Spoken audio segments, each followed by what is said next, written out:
HarperCollins presents The Forgotten Child by Richard Gallear with Jackie Buttress, read by Mark Elstob. 1954. Abandoned. Chapter 1. Left to Die. What was that? The whispered words faded to echoes in the dark mists of that frozen night, 17th of November, 1954. Postman Joseph Lester had just finished his shift at Birmingham's sorting office and started out on his walk home along Gas Street, through the gap in the wall and down to the canal towpath at Gas Street Basin. It was 9 o'clock.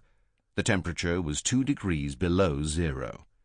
Tired and shivering cold, he was keen to get back to his family in Ledsham Street and relax in front of a roaring fire. This was his usual shortcut home, so he knew his way through the fog that thickened the darkness and stayed well clear of the water's edge. There was nobody about, just the unseen lapping of water and the muffled, almost inaudible sounds of the city all around, until that faint something, a sort of whimper. Joseph pointed his torch where he thought it came from, but he found it almost impossible to see anything.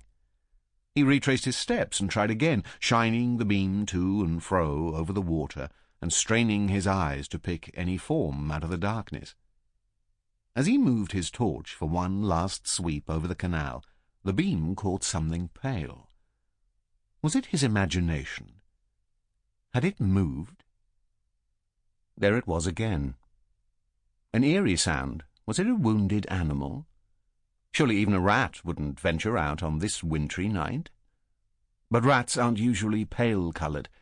Could it be a kitten, or maybe the shape was just a piece of paper?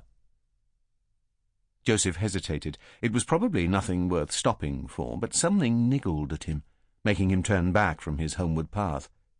He picked his way over the main bridge and round the basin to the other side, where he knew there was another low bridge which was about where he thought the pale object must be. Sure enough, as he approached it from the back, he heard that sound again, fainter still. Whatever it was, he needed to find it soon. He clambered down and under the bridge, ducking to shine his torch through the profuse undergrowth. "There it is," he said out loud to himself, reaching what looked like a parcel wrapped in newspaper, only 2 or 3 inches from the water's edge.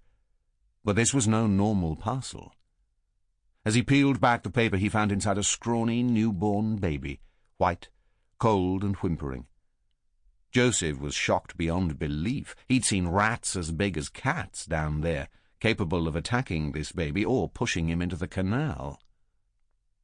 He wrapped him up again and placed him inside his coat, holding him close to try to warm him, and turned to go back up to the street, where he knew there was a phone box to dial 999.